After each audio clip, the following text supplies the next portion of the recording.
সমস্ত প্রশংসা আল্লাহর জন্য, যিনি জগৎসমূহের প্রতিপালক।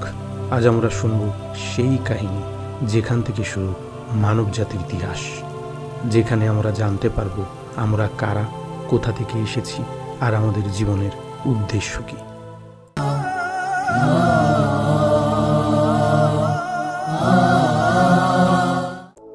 আল্লাহ তাআলা ফেরেশতাদের সামনে ঘোষণা করলেন, আমি পৃথিবীতে একজন খলিফা সৃষ্টি করতে যাচ্ছি। ফেরেশতারা বিস্মিত হয়ে বলল, হে আল্লাহ, আপনি কি সেখানে এমন কাউকে সৃষ্টি করবেন যে সেখানে অনর্থ ঘটাবে, রক্ত ঝরাবে? অথচ আমরা তো আপনার প্রশংসা করছি, আপনার পবিত্রতা ঘোষণা করছি। আল্লাহ বললেন, নিশ্চয়ই আমি যা জানি তোমরা তা জানো না। তারপর আল্লাহ নানান ধরনের মাটি একত্র করলেন, সাদা মাটি, কালো মাটি, লাল মাটি, কাদাযুক্ত নরম মাটি, সব মিলিয়ে তৈরি হলো মানুষের দেহ। এ কারণেই মানুষের রং ভিন্ন, স্বভাব ভিন্ন, আচরণ ভিন্ন। আল্লাহ মাটিকে আকার দিলেন, শুকিয়ে গেল, টেরাকোটার মতো শব্দ হলো। অতঃপর তিনি তার মধ্যে প্রাণ দিলেন।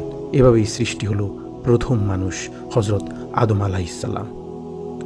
আল্লাহ আদমকে সমস্ত কিছুর নাম শিখালেন, ফেরেশতাদের সামনে পরীক্ষা নিলেন। ফেরেশতারা বলতে পারল না, কিন্তু আদম সব নাম বললেন। তখন আল্লাহ বললেন, আমি কি বলিনি? আমি জানি আসমান জমিনের সব গোপন রহস্য। তারপর আল্লাহ আদেশ দিলেন, তোমরা সবাই সিজদা করো আদমকে। সব ফেরেশতা সিজদা করল, কিন্তু ইবলিস অমান্য করল। সে বলল, আমি তার চেয়ে উত্তম। তুমি আমাকে আগুন থেকে সৃষ্টি করেছ, তাকে সৃষ্টি করেছ মাটি থেকে। এই অহংকারই তাকে ধ্বংস করে দিল। আল্লাহ তাকে লাঞ্ছিত করে বের করে দিলেন। সে প্রতিজ্ঞা করল, আমি তোমার বান্দাদের পথভ্রষ্ট করব যতক্ষণ না তারা তোমাকে ভুলে যায় এবং তোমার আদেশ অমান্য করে। আদম আলাইহিসসালাম জান্নাতে ছিলেন, কিন্তু একা ছিলেন। আল্লাহ তার একাকিত্ব দূর করতে তার বাম পাজরের হাড় থেকে সৃষ্টি করলেন হাওয়া আলাইহিসসালামকে। তারা দুজন একসাথে জান্নাতে বসবাস শুরু করলেন। আল্লাহ তাদের জান্নাতের অপুরন্ত নিয়ামত ভোগ করতে দিলেন। কেবল একটি নিষেধাজ্ঞা দিলেন, এই গাছের কাছে যেও না, খেও না।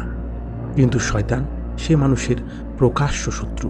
সে কসম খেয়ে প্রতিশ্রুতি দিল, আমি তোমাদের উপদেশ দিচ্ছি, এই ফল খেলে তোমরা চিরজীবী হবে, কখনো মরবে না।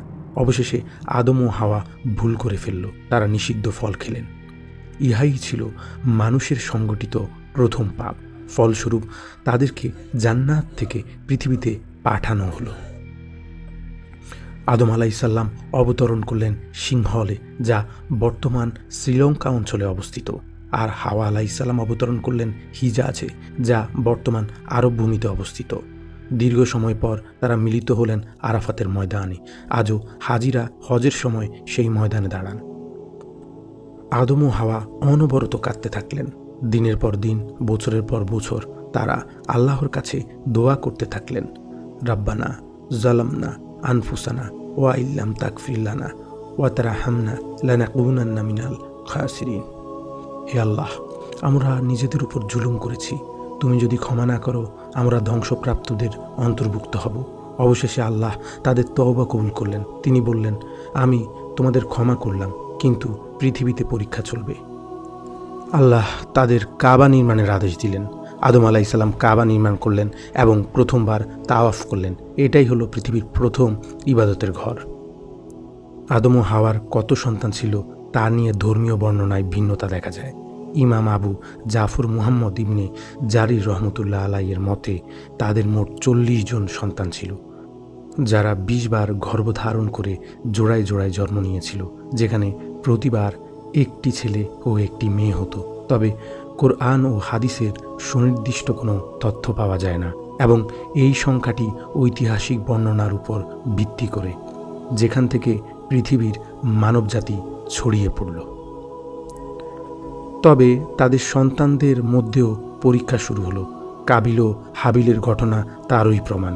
হিংসা, রাগ আর অহংকার কিভাবে মানুষকে ধ্বংস করে সেটা প্রথম দেখা গেল তাদের সন্তানদের মধ্যেই।